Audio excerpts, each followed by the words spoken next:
I think we'll start with brief introductions so you know who we all are, and then talk with you about how we'll proceed today. Again, my name's Katie Merrow. I'm the Vice President of the Program Department at the New Hampshire Charitable Foundation. We're a community foundation. I'm Joe Diament. I'm Director of the Division of Community Corrections for the New Hampshire Department of Corrections. Hi, I'm Seema Gajwani. I'm the Criminal Justice Program Officer at the Public Welfare Foundation that's based here in Washington, D.C. Great. So what we hope to do today is talk with you, do two things. First, Seema's going to begin talking a little bit about the role of national private foundations in some of this work from her perspective at public welfare. And then Joe Diament and I are going to talk with you really to tell a story about the work we've done in New Hampshire over the past year. And talk with you about how that may or may not be relevant in your communities, but really in sharing that story, hope that there'll be something you can use about how community foundations or national foundations intersect with this work and can support it. So Seema, you want to lead off? Sure. Hello and good morning, everyone. I'm really honored to be here. I think it's fantastic that you all have come out and given so much of your time for this fantastic work. I think it's okay, it's just for the video.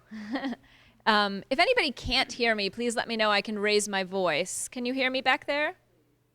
Oh, okay, I'm sorry. So my name is Seema, and I work for the last 2.5 years. I've worked at the Public Welfare Foundation here in Washington, D.C., which is a national foundation that funds work in workers' rights, health reform, and then criminal and juvenile justice. And I am the Criminal Justice Program Officer for the foundation. Before doing this, I was a public defender here in Washington, D.C. for almost 7 years, and came to do work at a foundation after that experience that worked primarily at the policy level and state and national level of reform. So it was a huge shift for me. But it's been a really neat experience because some of the things that we at Public Welfare have been able to support are efforts to make this kind of convening and the work that you all do possible in moving towards a more rehabilitative, progressive system of criminal justice. For example, we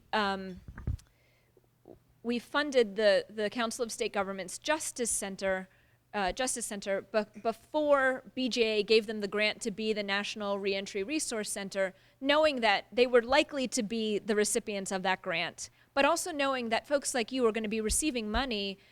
Well, we're supposed to be receiving money in October and would need a lot of support at that moment. But if CSG was also going to receive the money to do the Reentry Resource Center in October, they were going to have a lag time. And they were not going to be able to provide that support and technical assistance to you all in not only applying for the Second Chance Act grants, but when you received grant awards, implementing your programs and making sure that you could fulfill the requirements of the Act. So what we did was for the year preceding the award from the Justice Department going to CSG to establish the National Reentry Resource Center, we funded the development of that center.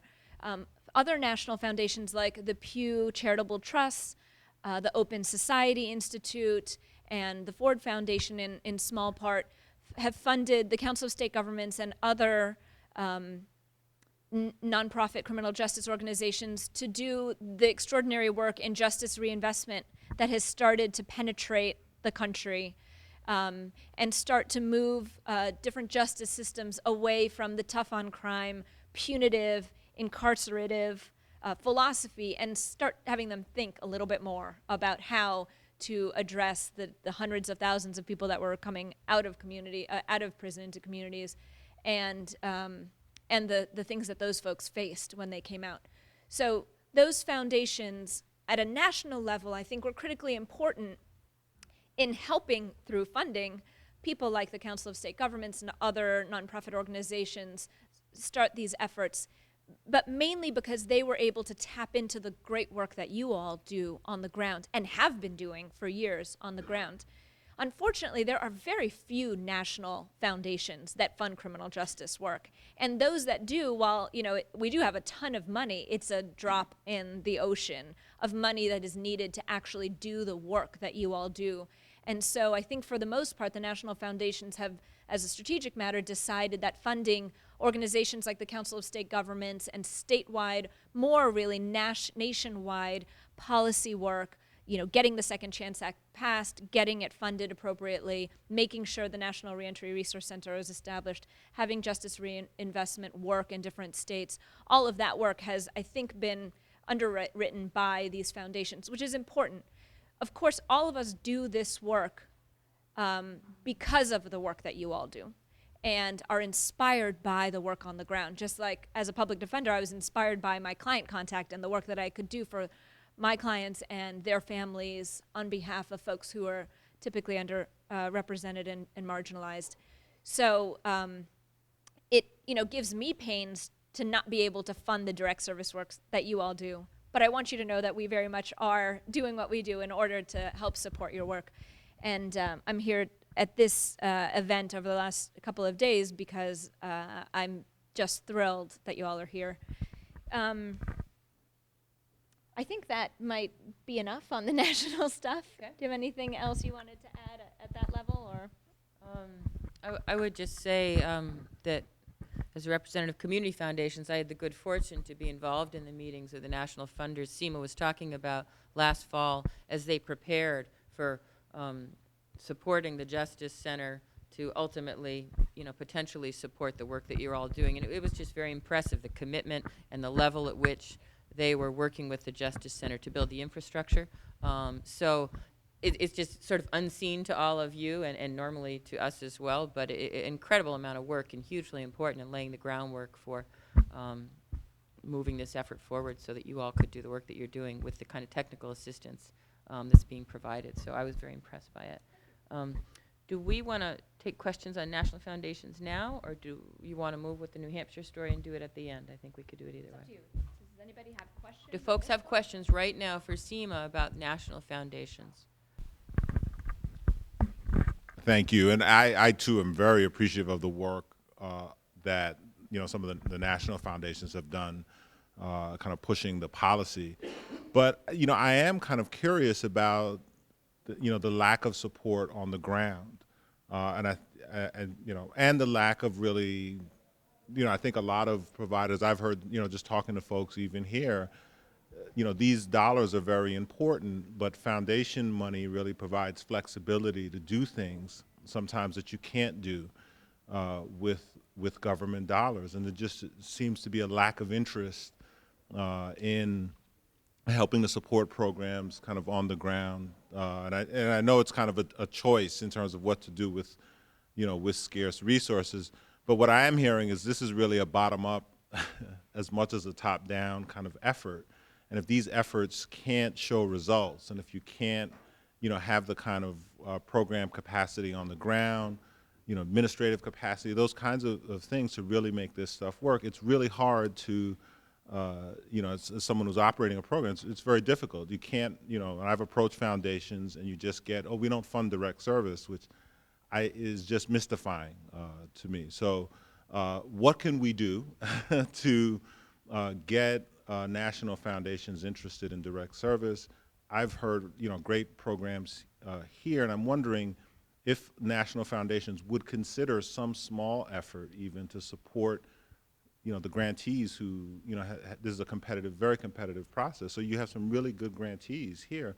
Could the national foundations put together a small program to support, even in a limited way, the work that folks are doing on the ground? Thanks for that question. I think you're totally right to be mystified by why national foundations are not funding the work that you do, especially because of the high caliber and the innovativeness of some of these projects. And to be honest, when I first started this job, my board had made decisions about our funding areas, and reentry was one of them. And while we were not supposed to be funding direct services work, we could fund policy work and advocacy at the at any level. And so that's what I started to do. So I would receive solicitations from different groups doing reentry work in different parts of the country. I started doing some state projects, I was funding work in a handful of states, a handful of counties, localities, stuff that jumped out at me as high quality and innovative and strategic. And frankly, I was flooded. I mean, there are impressive reentry operations and projects going on in virtually every state in the country and in most of the, big cities and counties in the country. And and they run the gamut, as you've seen here. I mean, I was funding 6 different operations in Chicago alone. And so it seemed, as a strategic matter, to be more effective to use our pot of money, which is relatively small, especially compared to federal funds, to leverage the federal funds and make sure that the legislation was passed. That being said, I still completely sympathize with your concerns. I absolutely agree that this is a bottom-up operation, that this needs to be successful on the ground in order for it to be sustained up on top. And that's what we're here to talk to you about, actually. And that is how New Hampshire was able to, how justice reform tapped into a community foundation that traditionally had not been working directly on criminal justice issues and establish relationships with the corrections department and community-based direct services work and leverage it to impressive results. And then also to give you some advice as a funder about what kind of things look good to us and how to pitch what you're doing. Great, thank you for that. And I would add one comment in terms of the national foundations to your question. One area where there's maybe a little opening on that is with around the Social Innovation Fund out of the White House.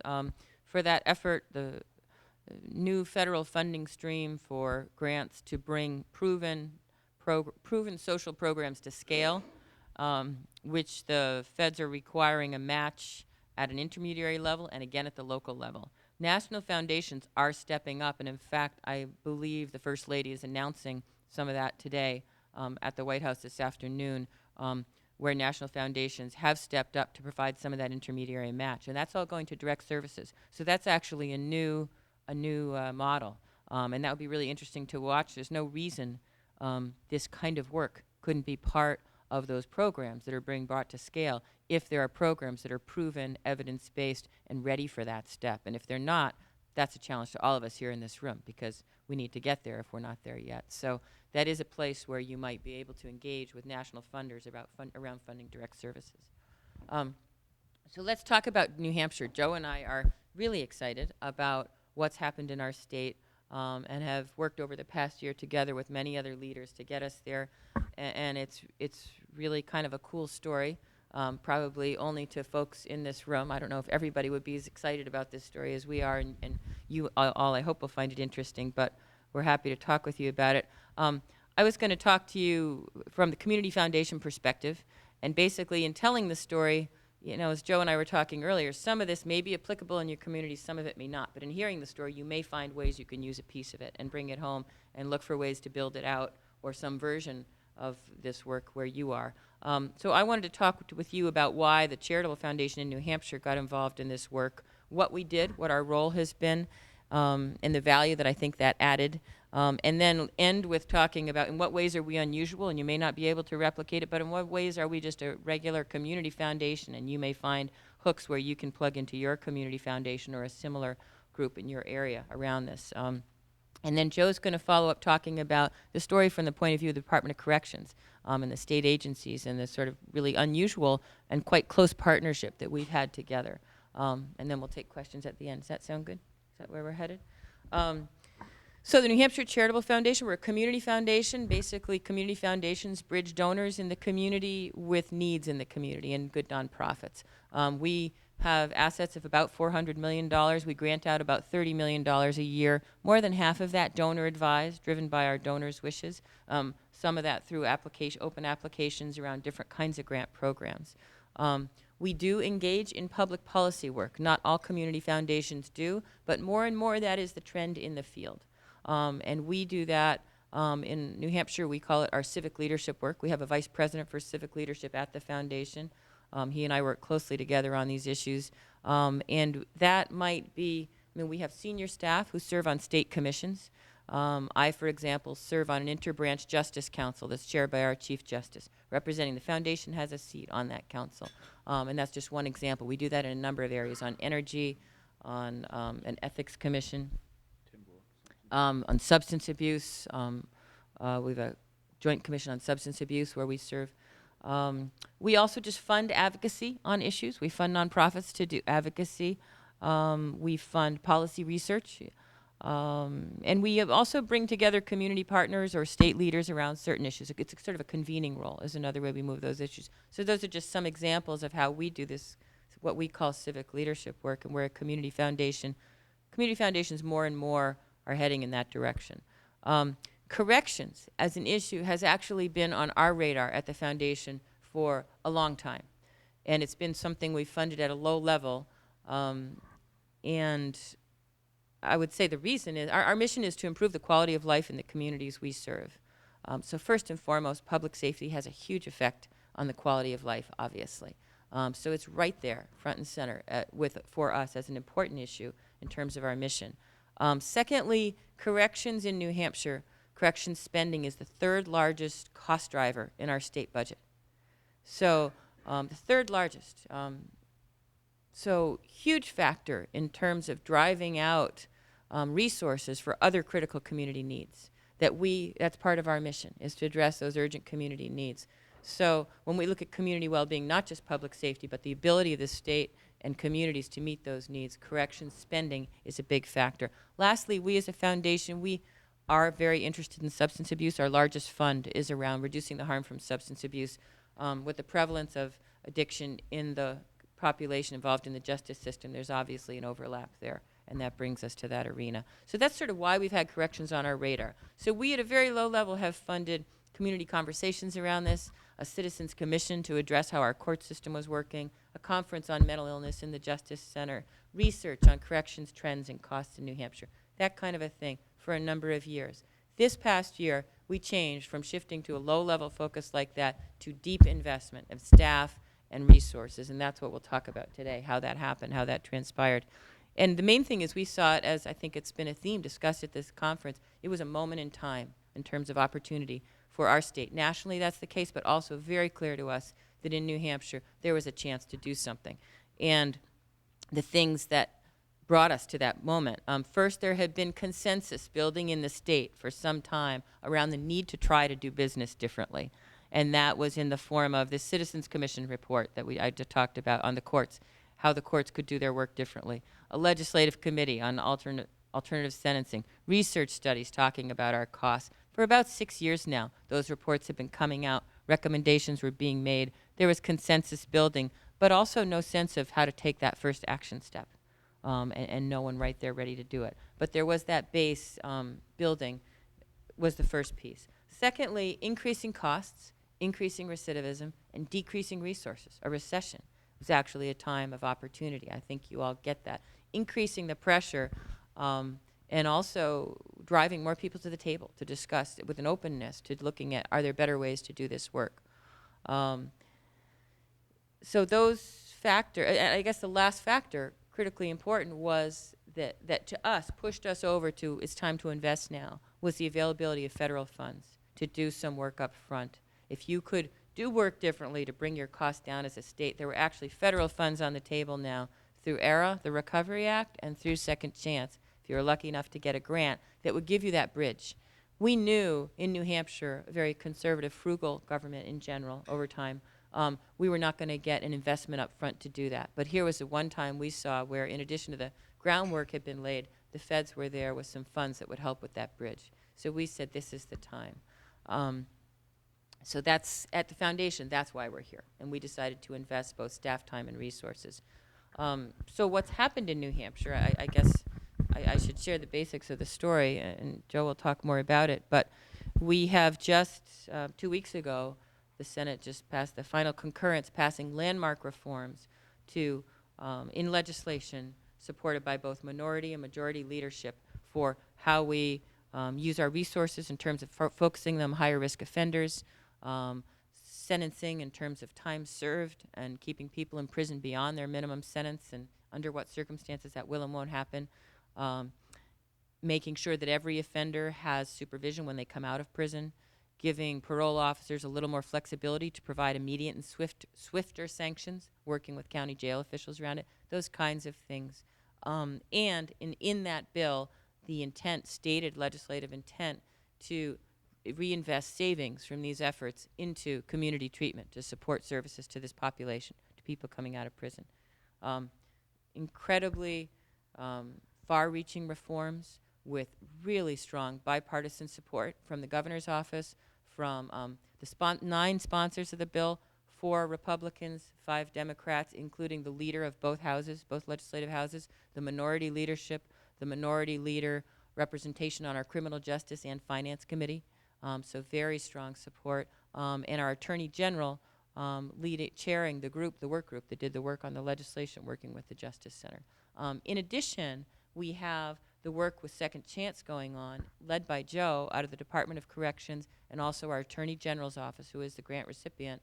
And his leadership has been hugely important in that effort. Sort of working in parallel. We have the policy reforms and working in parallel to build the reentry service system in the community, strengthen that, and really build it out in a way that we have not yet done as a state. So that's what we're at, and we're really at the beginning of a journey, and yet it's actually a moment that we're really celebrating the success over the past year and what we've achieved. So what did the foundation do to get us there? I think the first thing I would say is the foundation didn't do any of this. The reason we're at this point in New Hampshire is the leadership in our state. What the foundation had was the resources and the commitment to bring that leadership together and help people focus on it, go out and chase those resources, and that kind of a thing. So I want to be really clear. It was a leadership from our governor, our Attorney General, our Senate President, Senate President Larson, Speaker Norelli in the House, Minority Leader Bragdon, and the Chief Justice, John Broderick, was very instrumental in starting all this off. And that's why New Hampshire is on this journey. That's absolutely what's happened. And the foundation's been able to be the glue and provide the resources and sort of the motor scooter with some quick resources, able to help the state go after things. And I'll talk a little bit more what that means, about what I mean by that. So I would say we had last year, Mike Thompson came up to do a presentation about the justice reinvestment work. And that's where the Justice Center, the kinds of technical assistance they're providing on Second Chance, they actually provide deeper intensive technical assistance to a small number of states around doing your work differently in the prisons, bringing your costs down, and reinvesting those savings in community treatment. He did a presentation about that work going on in other states, and I met with Mike after and talked about what would it take to get you to come to New Hampshire to do this kind of work. And he said, we're never coming into New Hampshire, Katie. You know, you guys are not ready. I said, so why aren't we ready? And I got out my, notepad. Your leadership isn't galvanized around the issue. You need some funds on the table. You would need Second Chance Act grant or all these things. You would need to get some flexible funds on the table. You would need to do more work on your data so we could work with it. And he listed sort of all the reasons why New Hampshire was nowhere near ready. And I said, well, actually, the state's more ready than you think, and sort of made my pitch about why, and said, I'll give you a call sometime. So the foundation was able to, the leadership was there. This consensus had been building. But the leadership is dealing with a lot of things, a budget crisis and running the prisons and the community corrections and all those things going on. Leadership didn't have a lot of time to focus on sort of this far-reaching opportunity we might get for the state. But the foundation did. The foundation has a foundation has the ability to shift resources quickly. So we went to a grantee that we had helped found that tracks data on policy issues in the state and said, go talk with the Department of Corrections and see what you can do to help them and see where the data system is and are they ready and are there ways you could work together to make sure that could happen. We called the Attorney General and said, what about those Recovery Act funds through the BURN program? Couldn't those be used for reentry in New Hampshire? Sorry, Katie, those funds are all committed. Well, I understand that, but there's actually particular opportunity for the state here. Could we talk about this? A few more conversations. And then we talked with the leadership. And again, I want to point out that Mike Thompson came up because the Senate President had invited him. So the leadership from the state was first and foremost. We could just come in behind the scenes and help people knit it together. And so galvanizing the leadership is an area where a foundation can help you because we have this neutral credibility, generally access, because we work with generous people with funds and generally have helped the state and communities out in a way. There's an access there as well as a credibility, sort of a trusted community partner. So I guess one of the first things I would say is this session is actually not about money. It's not about getting funds to run your program. Foundations at the national level or at the community foundation, we're not going to solve that problem in any big way. But there's a lot that a foundation can add to this conversation, this work beyond that. And sometimes all you need is a little piece of money to get a foundation involved and at the table as a partner with you to help you do this work. So we did help work with the leadership in the state and coordinate that and get an effort going. We did put funds and resources on the table. We put staff time. As I said, we decided, remember, we said this is now a time of deep investment here. We committed senior staff time, VP level, to work with state leaders on this. And we did, in our case, pardon me, we did provide the state match for the Second Chance Act grant. The state decided to apply. That was led by the Attorney General's office, the Department of Corrections, together with them in partnership, and we committed $173,000 to that application. A huge grant for us. Our average grant size is $12,000. We just remember that. Community foundations, a lot of small grants in the communities, little projects very often. But we did have a substance abuse fund that was able, so we were able to do that. And decided to both put the resources as well as staff time to help the state pull this together. And then we actually committed, if the Justice Center would come in and provide the kind of technical assistance we wanted for the justice reinvestment aspect of it. In parallel, we're working the Second Chance Act grant application to try and build these two pieces. We committed to the foundation staff being point person and playing a coordinating role, at least in the early stages. And that was, I think, an important time. That's a role that Joe actually took over later, and the state agency, Department of Corrections specifically, was more well-placed to do that at a later stage. But in the early stages, when we're talking to state leaders about why it's important, we have this opportunity. There's this group that's going to come work with the state. You need to meet with them. It's so important to have a local partner making those introductions. Now, we, of course, first had to be able to vouch for this work. So we did our own due diligence in terms of what's the Justice Center, what's their expertise, looking at references, and we're very, very convinced, in terms of the value that they would bring to the state. So felt very comfortable making those introductions. But that was a process we went through. So we also reached out. We called the minority leader in the Senate, said, will you meet with us? There's this project we want to tell you about. That kind of a thing, reaching out to leaders, sometimes with the Justice Center, sometimes going in first to say, here's this issue. The state has an opportunity to work on it. The time is now. So those are, I guess that just gives you a sense of how the foundation played in this arena. The money was a big piece of it in terms of second chance, but I guess I would suggest to you in terms of the applicability of the story, potentially to your communities, not the most important piece. So the value add, just to summarize, that I see a community foundation could bring to this work is this neutral community partner.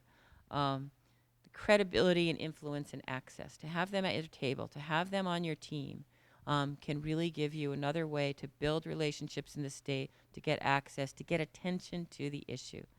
And then also staying power. We're community foundations. We're in the community. We're going to be staying there for a long time. So we're not going to, where a national funder might come in, Justice Center might come in and help you get things shifted in terms of the policy level, the community foundation, again, being a bridge, is going to stay there for the longer term and will help you hold the ground in that sense around the issue. I think I want to talk a little bit about politics in the political arena. I think it's hugely important for this work. Those in the communications session earlier saw that. The work, I think justice reform is a process of sharing risk, and much of it is political risk. And the broader the group you share that risk with, and like I say, bring a community foundation in, community partner in if you can, the more likely you are to be able to move the needle.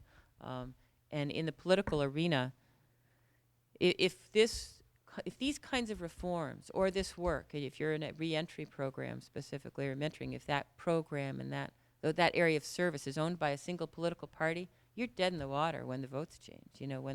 If the House turns over, from one Republican to Democratic leadership or the other way around, for example.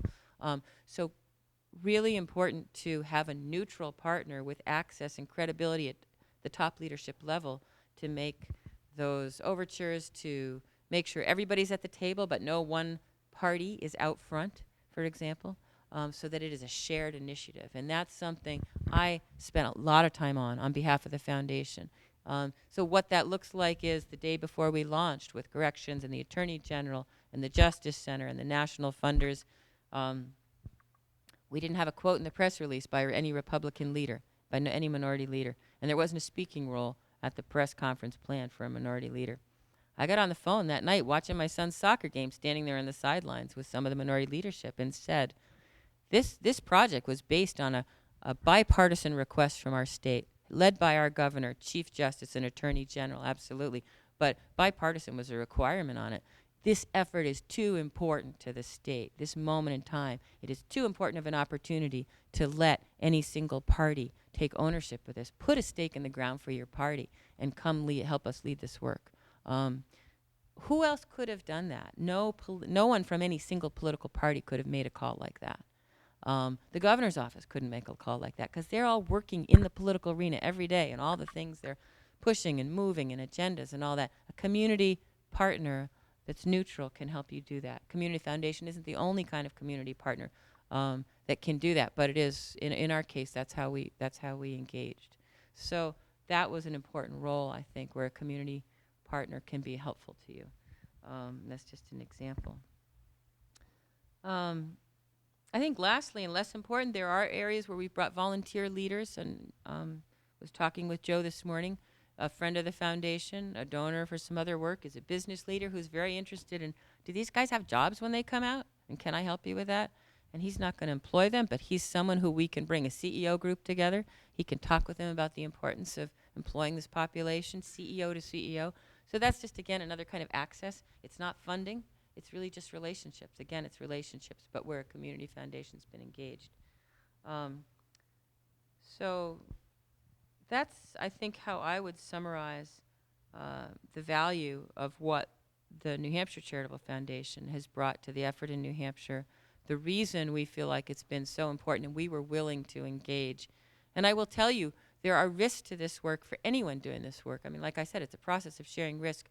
We had extensive discussions at our board about whether we would engage, and extensive discussions about the risks. The same kind of risk that you all face, we would. If there's a violent incident that the foundation's associated with, that would really affect the foundation's image and reputation. Or if there were a donor, what do our donors think of this work? You know, I mean, things like that. So we had those discussions to say, I think so is this useful to you on your home turf? You know, what do you get from the story? And only you all can think about that and figure that out. But I would say there are some things unusual about us. We are set up to do public policy at the New Hampshire Charitable Foundation. We've been building these relationships for years. We hire people who have policy experience on our staff. We built a board. The former Speaker of the House, the former Attorney General are on our board. So we're set up to do this. And even we, as I said, extensive discussions about the risks of getting involved. And we do have an alcohol fund. However, so that's maybe unusual, wouldn't be replicated in most community foundations. What's not unusual is, I think, our perception that, our understanding that this issue affects everyone, the well-being in all of our communities. And that, you know, like I said, what will our donors think about our getting involved in this work? My answer to that is, what would our donors think if we don't? This is hugely critical to the safety and well-being of people coming out of prison into their communities and part of their communities, who are part of their communities. And I think it's actually an obligation we have. So that sense of the impact of this work on community well-beings, and the more you can help people in your community, perhaps your community foundation, understand that. And that may be an education process, but the connection is absolutely there. The sort of credible, trusted partner role, that's very common. All community foundations could play that role, whether they're used to working in the policy arena or not. So maybe the level on how far they would go would be different, but that kind of a role, I would say most community foundations would play that. And also we respond to data, and that's a challenge that I think has been a theme throughout the conference, the challenge of getting at that, but we do. The fact that corrections costs are driving our state budget, crowding out spending for other critical needs, that's a factor for us, and we've seen the data. We know those numbers. And so that also, we're not unique in that way, and others that you would talk to in your communities would, I would think, respond the same way. So for us, it was not, I mean, community foundations can absolutely engage in this work, and I think be a valuable tool, really, for you all to use, a valuable partner at the table. And in my view, it's not only that we can, but that we must. I think there's an obligation in terms of the well-being of our communities for us to be at least somewhat involved in this work. So let me turn it over to Joe Diament, director of our Community Corrections Department, because he has a sort of, from the state agency side, I mean, I talked about how wonderful it is that we're involved in this, but I'm sure sometimes we're a pain in the neck, and maybe Joe will want to tell you about this because we're good friends, and he'll be able to say that in front of me. A lot of the foundations, local, national, and the federal government and state government, they're thinking about partnerships with government agencies. Government seems to be the answer to a lot of things right now, and oftentimes communities are forgotten, and community-based direct services programs are going to be at the bottom of the list of attractive, compelling projects. I think that is true. It's a reality, and one way that you can start to overcome that is to develop the relationships with the agencies. And another thing that you have as leverage is you have the stories. You have the stories about the people, and that tends to be compelling to a funder. So if you were to come in with a proposal that says, we're regularly in touch with law enforcement leadership, agency leadership, maybe even just at the local level, but nonetheless the authorities, we're speaking to them about how our work intersects with their work, and they're on board with this project and the importance of the project, and let me tell you some of the stories. I think that's a compelling description of what you do that taps into that desire to fund things that are safer because they are sanctioned by government. And also, where they may not have sustained funding, they certainly have the possibility of funding from a government source, and that's also attractive to funders. I was going to give a couple of tips that I thought of that would be helpful for you all in trying to get funds in the future from community foundations, from private foundations, one of which is that it's, and Joe, I think will speak to this, he had mentioned it earlier, is it's all about relationship building. And you should take a long-term view at this. You should become friends with the funder, even if the funder doesn't fund your work. This is about not only, if you see them at an event, introduce yourself, keep up every so often with a phone call, make yourself known as an authority on this issue and slowly educate them about your issue. You are the best spokesperson about this issue that exists, especially about your locality and their community. And so if you can start to develop that relationship, and frankly, it's a refreshing and attractive thing for me when somebody comes to me and says, I'm not really looking for your money right now. I just want to talk to you about this issue. And just to have that person in my head, you get credibility that way. And I start to respect you for what you do and the expertise and experience that you have in the community that you represent.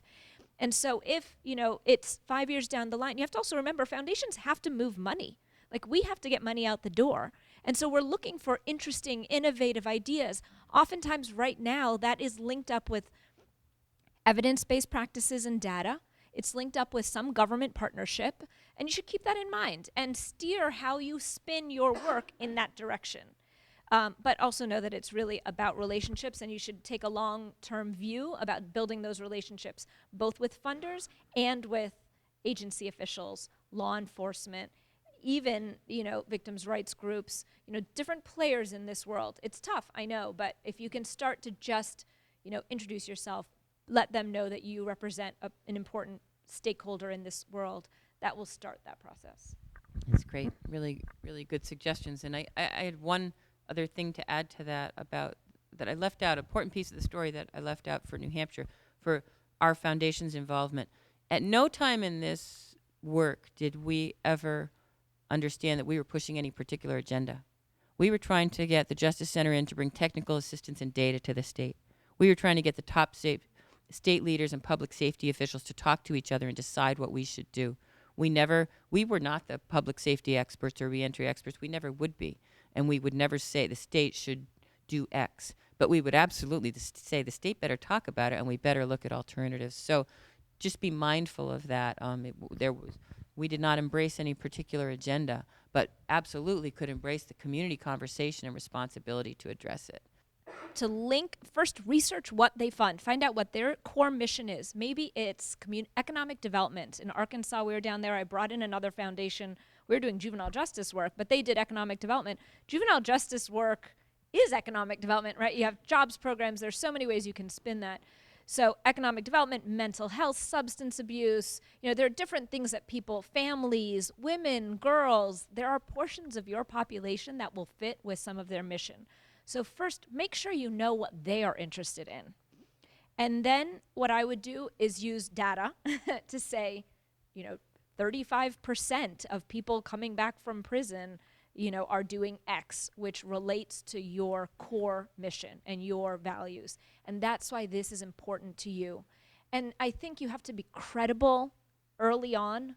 So use numbers, use populations, use percentages. If the numbers aren't that big, it's a growing percentage. You went from 16 to 32. That's a 100% increase or whatever it is, to say this is important. When you think about this issue, if you're not thinking also about this population, then you're missing something important. And then think expansively about how incarceration, and again, I'm speaking to people who know far more than I do about this, but it affects not only the person incarcerated, but their whole families. It affects the community. It affects the grandma. It affects, people going to the clinics. It affects crime. It affects neighborhood safety, all of that. So link it to what they are interested in. And even if you're rejected early on, recognize that they keep you in mind when you submit an LOI. You want to present yourself as credibly as possible early on, and then introduce yourself. And, give them a call, and if you can stop in for a meeting, stop in for a meeting. Be where they are going to be and make yourself known to them. So even if you get rejected early on, continue to try and build that relationship and educate them slowly, because missions change. Board members change, interests change, amount of money that they have may change, and people are looking for something they can pitch to their board, right? That'll sound exciting. So it's your obligation to make it sound important and exciting and make them look good when they go to their board to pitch it. And I'll just add a couple of things from a community foundation perspective. You talked about credibility. So the credibility of the organization. Who's heading the organization? Who's on your board? We know all those folks because we're in the community. So that's important to us. And secondly, why do you need the community foundation? Community foundations generally don't want to go it alone. We don't have that kind of funding. We're talking small grants. So, but our little piece would, it would be important to have the community foundation's name on it, and will help us leverage these others. Or others are in this with us. We need you in here too. Those messages, I think, speak to us.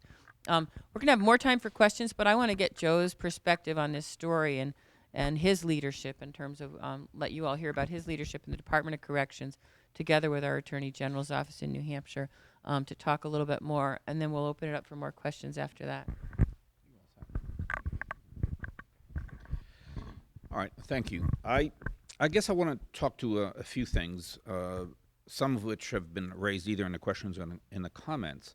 As Seema suggested, I will be talking about the importance of relationships and how they are, in fact, long-term investments, not short-term.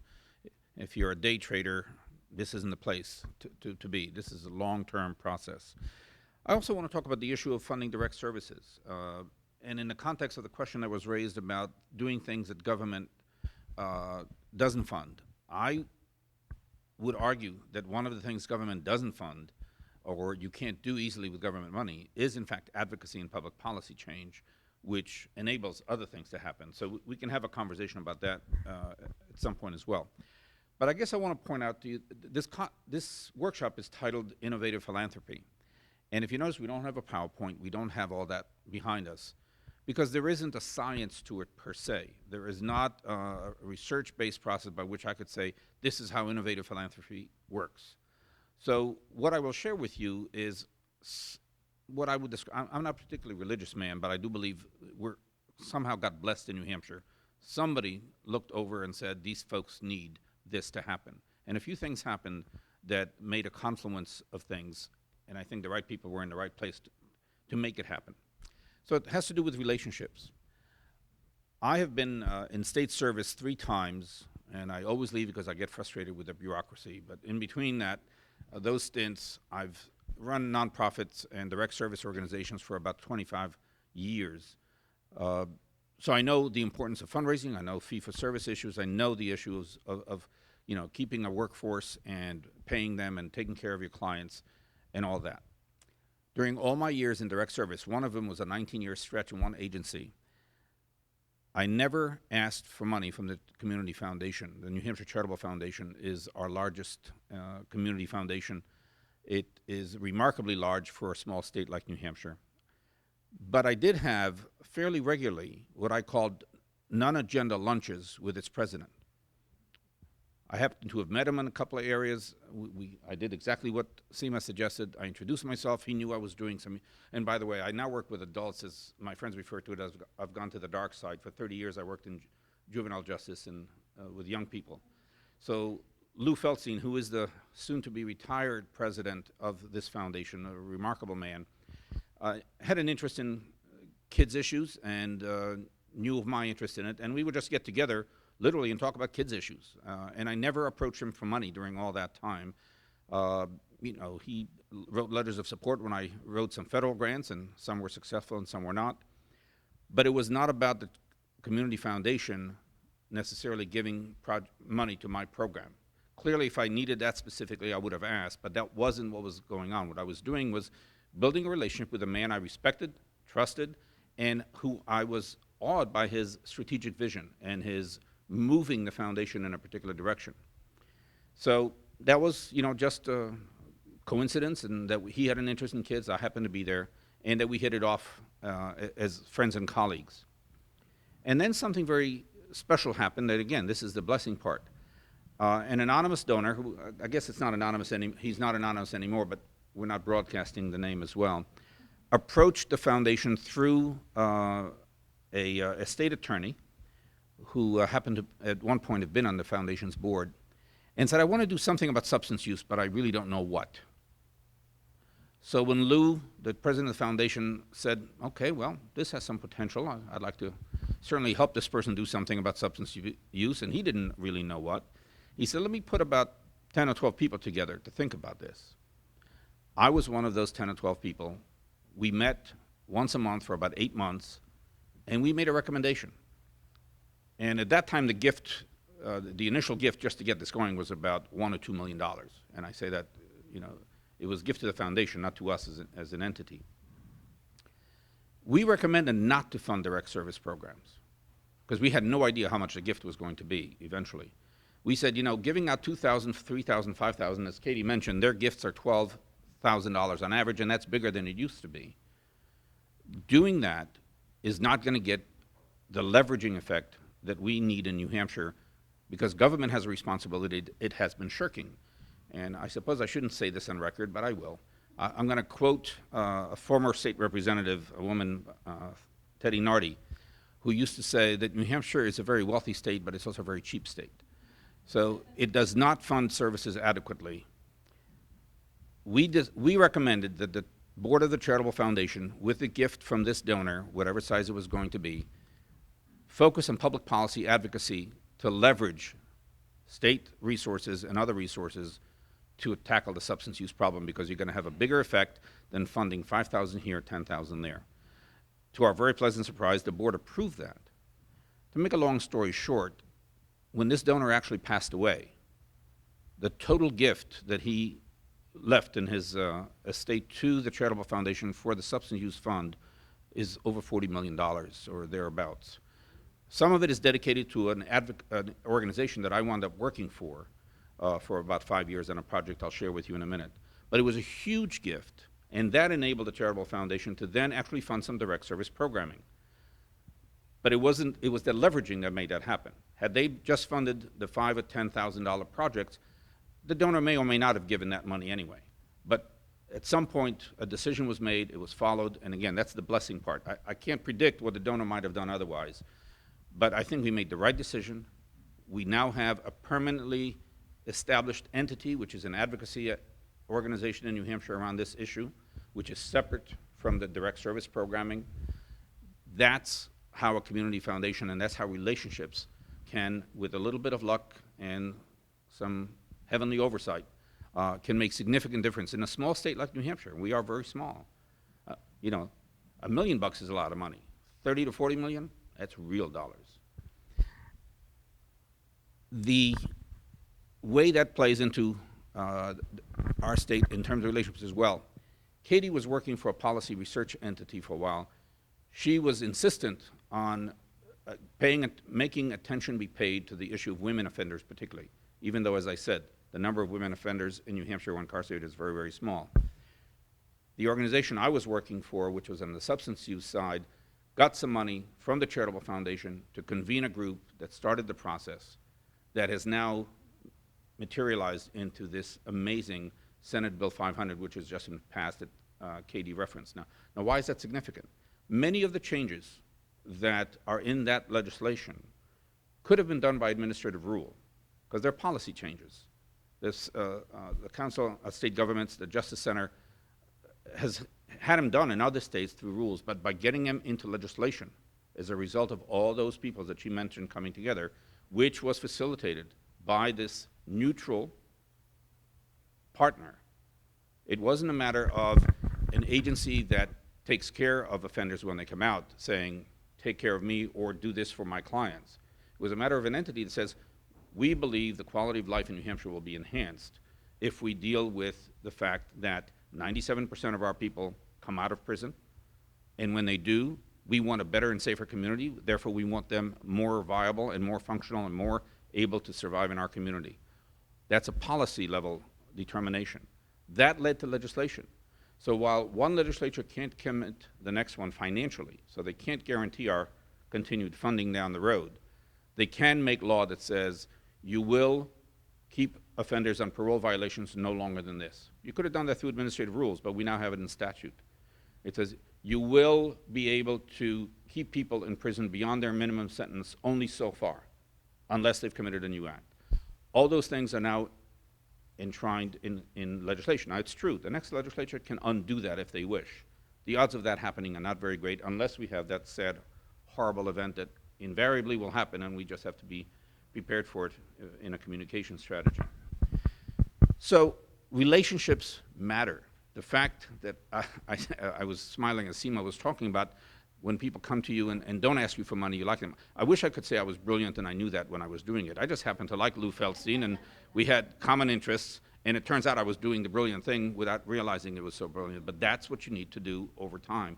These relationships matter. When the issue of community corrections and this justice reform came on the scene, I got involved with it because certain people have known me for a long time and said, well, in the juvenile justice system where he hung out for about 30 years, some interesting things happen. We don't have 30 years to make that happen in the adult system, but maybe he's learned his lesson there and he can make it happen a little bit more quickly in the adult system. And just to point out how dramatic that effect was, in the juvenile justice system in New Hampshire, when I came to New Hampshire in 1975, population was 700,000 people. We locked up on a daily basis about 250 young people. Today, we have double the population of the state, 1.3 million. We have incarcerated less than 60 people. 65 to somewhere around 60 to 65 adolescents are locked up on any given day in New Hampshire. That's pretty dramatic. Again, I wish I could say we brilliantly strategized it 25, 30 years ago, but it was consistent effort, building relationships, getting changes made. That doesn't mean kids aren't being served. Doesn't mean kids aren't doing things that they used to do. They're just being served in a different way that's more effective. By the way, the juvenile crime rate has been steady or decreasing during those 25 to 30 years in New Hampshire, so it's not like we've let out all those dangerous super predators. Let me talk to you about one other project that, again, has to do with foundations working. In this case, it's the Community Foundation in New Hampshire and a national foundation, one that Seema mentioned, OSI, the Open Society Institute. For those of you who don't know, it's a, I would say, would you describe it as a progressive foundation? It's George Soros Foundation, does some very innovative things. They decided to tackle the substance use issue. So they developed an initiative called the Closing the Addiction Treatment Gap, CATG project. Because they knew of New Futures work, New Futures is in the entity that was created with that donor who left all that money to the Charitable Foundation, because they knew New Futures was in state to do some advocacy work. And they knew that the Charitable Foundation had an interest in substance use issues and was willing to do public policy and advocacy work. They came to New Hampshire and said, we'll throw in, you have to apply, but we'll throw in some money if you come in with some of your resources and we can tackle this project in New Hampshire with you. So you have an entity that was created by a gift to do public policy and advocacy. You have the Charitable Community Foundation that is holding the huge balance of that the rest of that gift, I should say, that's available for any number of efforts. And you have a national foundation that has an interest in an issue coming together.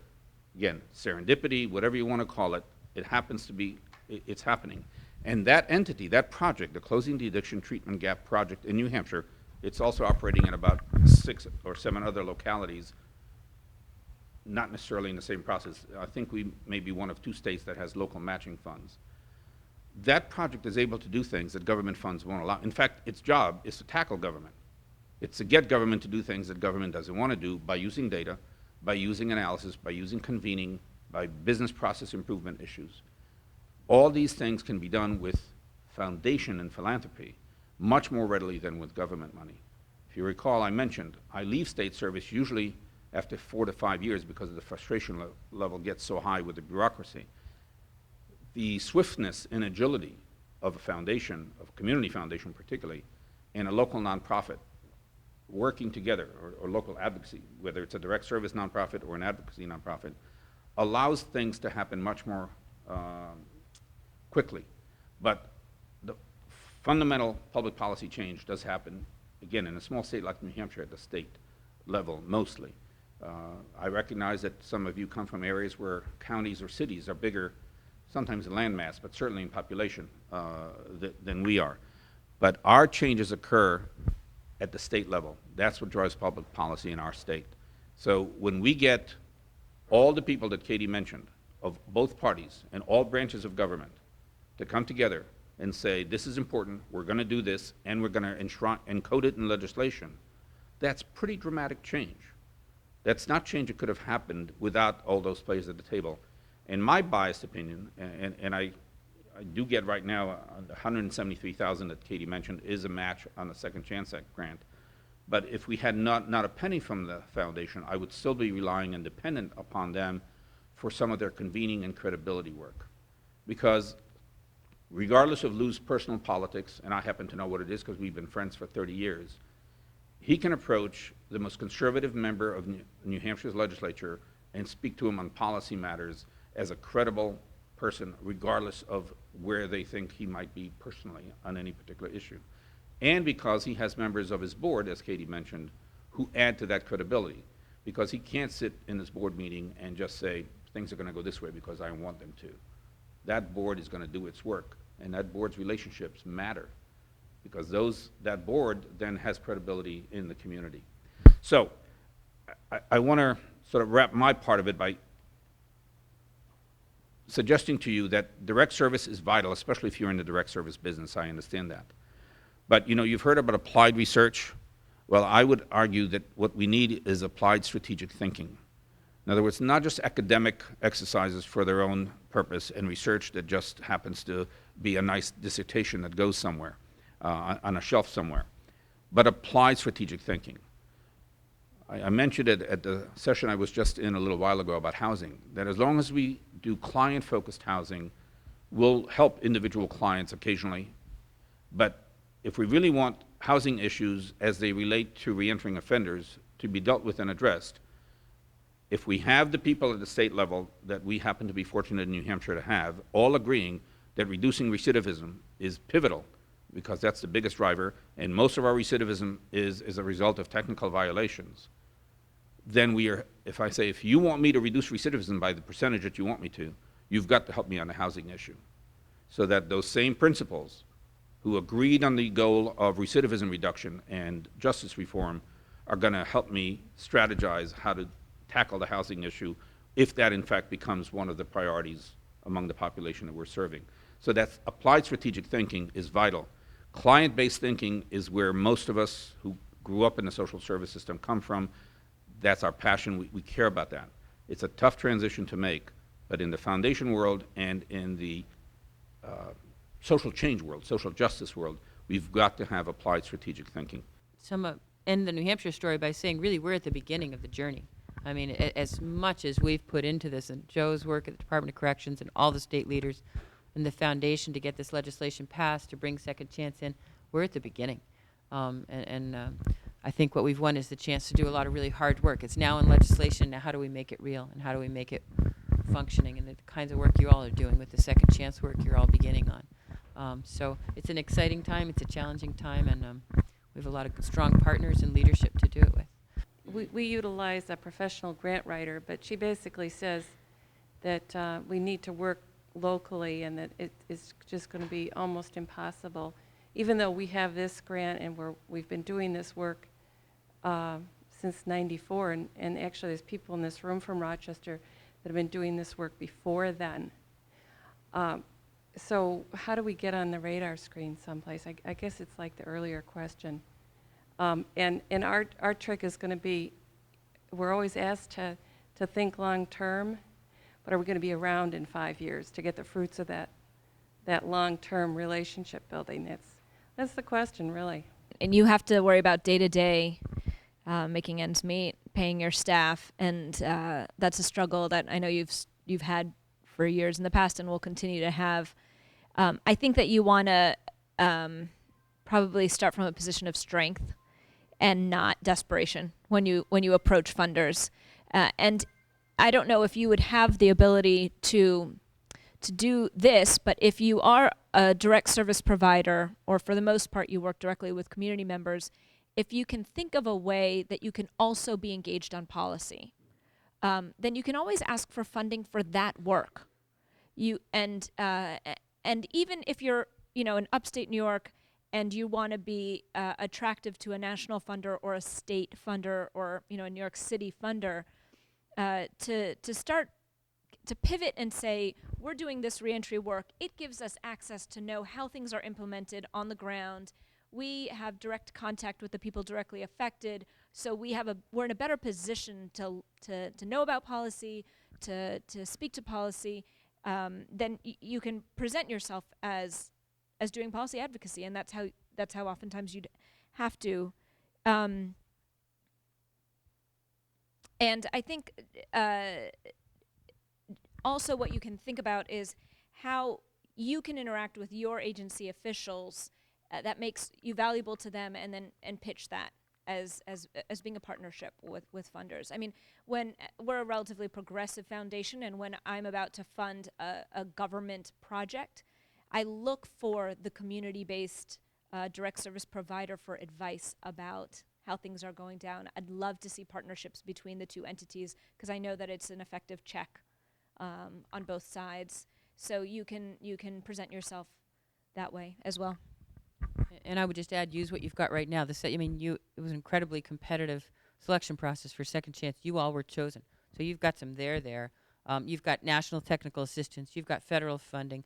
Use it to build that partnership with the state. Pitch how some piece of this is going to continue long term, perhaps in the policy or on the ground in the services, and where the national piece could help a little bit, continue that happening. It's just a moment in time you can use. How important is it for us, after we've, let's say, been funded by an agency or a funding organization, to give them the so what? Case in point, we received monies to assist with our dental program for reentry. What we did was to put together an album of before and after, so they could see the impact of what the monies did to make a difference, and showed some of the data as far as outcomes. Is that considered extra baggage for a funding agency, and they don't want to have all those things? Is it important for them to then, in their reports to their board of directors, say, we funded this program and these were the results, and this is an example? What's politically correct in something like that? Because you don't want to set up an unfair precedence for people that might not think of doing that. Those kind of examples of outcome are fantastic for funders. They're compelling to board members. But I would take that a step further. As a funder, we want to feel important. We want to feel like we have something to offer. And in cases like Katie and Lou, these folks have a lot of policy background. They've got a lot of expertise. They have a lot to add. Maybe we don't, in fact, but you want to make us feel like we do. So I would suggest that not only do you, package your outcomes and your results well and give it to your funders so that they can, look good in front of their board, but you also get them involved early on. So if you're going to put together an advisory group, invite them to be on the advisory group. If you're going to have a strategy session where you talk about, long-term policy or strategic thinking or planning, have them be present. They may or may not come, but they'll value the fact that you invited them. They'll value the fact that you think that they bring a perspective. All of the things that these folks have been telling you about the value that the New Hampshire Community Foundation provided for their project. The neutral party, the convening power, the view of what's going on across the state, because you get LOIs from folks all around. Repeat that back to your funder and say, you bring a lot of value besides money. And so we want to be able to tap into that, because that will, you're stroking the ego of the funder who doesn't want to just think that they're writing checks. So engage them early on in your projects, engage them throughout the projects, and don't be pushy. If they don't want to get the stuff or they tell you that's enough, then respect that. But I would invite them. Have them at the table, because the more they're invested in your project, the more they are going to go to bat for you when it comes to funding. Yeah, I would agree with that. I mean, I think that's, in general, raising funds for anything, whether you're working with an individual donor or a foundation, get them engaged. If giving increases if a person is also volunteering around an issue, because it's that engagement and that the funds flow faster. I mean, that's not foundation data, that's individual giving data, but the concept applies. In terms of outcome data, I think foundations welcome that. So I think for community foundation, that's something we can use with a donor. That's a story we can tell, especially, we do want the data. That's hugely important, but also a little story helps us. 10-page story doesn't help us so much, but something that's concise, or it's a photo, or it's before and after, or whatever, you know how to package it. I think that's useful. Where we discount it is when it comes in the application process. So this is what we want in our application, and we get an additional 10 pages of resumes and pictures and all this stuff. We can't use that. We try and have a fair process using what we require. But on the aftermath, when it's here's what happened, we're really busy and we're going with the next application round and stuff. And when that's just presented, delivered in a concise way that's compelling, hugely helpful. So I would say go ahead and do that. Getting correctional agencies, parole agencies, to actually provide data that they have is a problem. And when you are asked to, for example, create a baseline on recidivism, if you can't get that information from a state agency, then you're going to use data that's 3 or 4 years old. And I think it makes your program less competitive. The other thing that I think is interesting is all this mapping technology, but a lot of organizations don't have the capacity to develop or use those technologies. So I'm wondering if foundations are thinking, particularly community foundations, about how they can, if you're working these relationships with state agencies, create centralized kind of data resources for reentry programs that allow us to more effectively make the case and design responses, particularly at the local level, that actually meet the needs that that we're seeing. The dirty little secret about why state agencies often don't give out the data is because they don't have it. Sometimes it's by intent. No, I mean it's no, that's true. That's true. That's true. If they're sophisticated and they've got the technology to develop and a good database and good management leadership as opposed to political leadership, they might have the data. Very candidly about New Hampshire, we're close to getting there, but we don't have very good data. The Justice Center had to come in and mine our old data to come out with something close to a data set. So in our case, we haven't given it out very often because we don't have it, but we're working on getting it. So we will be giving it out because our commissioner right now is very much for doing that. But the reality is sometimes you get it because of a political decision not to. Other times it's, and I would guess most of the time it's because the data is not very good for having it. Again, for someone who's been outside of state government as well, I think that's a perfect request to make of either a community foundation or a national foundation, because it is a leveraging request. Getting access to that data, generating that data, has potential for huge windfall in terms of capability down the road. So from my bias perspective, I'm not a funder, because the Department of Corrections doesn't fund anything right now. But I'll let them speak for themselves, but I think that's a perfect example of the non-direct service capability that government may not fund, because it's hard to get legislators to say they always want your data, but they won't fund you the research capability or the MIS capability to get it done. Yeah, I would have two responses. One is just back to your relationships in terms of trying to get data from state agencies. I don't know your situation, but I wonder if you could have gone in earlier when it was more of an idea and we'd like to go after this grant. And would it be helpful to you? And is there a way we could work with you or use these kinds of funds to help you solve your problem? And then you're going back in. By the way, I need this data for the application. You know, that's later on when they're already with you, kind of. You know what I mean? And you might. So again, it's that whole relationships thing, which takes time. You may or may not have had the time to do it. I mean, I don't know your situation. I would say foundations in general are open to that kind of a thing, where Joe talked about the leverage qualities of an idea like that. In the whole field of philanthropy in general being pushed more and more. What are the metrics? What are the outcomes? And so you need data to do that. For state agencies is where it trips me up a little bit. I mean, I actually, we're involved in a conversation with other community foundations right now about creating a central data mapping and data warehouse facility sort of for New England region, looking at, is that feasible? What would it take? You know, what would be how would we use it? But if it's for state agencies, I feel like that's replacing a public function. I mean, does it have community value? Is it, so anyway, there's some line. Foundations are loath to replace what is a public responsibility.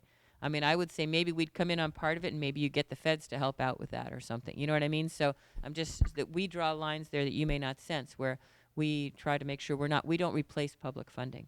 But the concept you're talking about, I would say the time is right for that idea in general, and it is in an area where I think foundations could be helpful. And that's an area you might get national foundations to come in, too. I would just, in response, one thing I would suggest is perhaps that's where relationships with legislators and council members might be helpful, right? So if you're coming up against a non-responsive bureaucracy, but you have established credibility and established a relationship with a policymaker in the political arena, that might be the place to put some pressure to. And we did in New Hampshire, because of the problem with quality of state data sets in general, that's one of the things we did at our community foundation, was found a small nonprofit to look at data issues around public policy, to gather data and inform public policy debates through use of data. And they spend a lot of time, I don't know if I want to say fighting with state agencies or badgering state agencies, but in conversation with state agencies around getting data, analyzing their data, what's the quality of their data. And they, so that's another angle to get it out. We just fund the studies, and they take the data and analyze it and say, here's what we now know. Or they say, actually, this data is no good. We don't even have good data. But that pushes the conversation further along.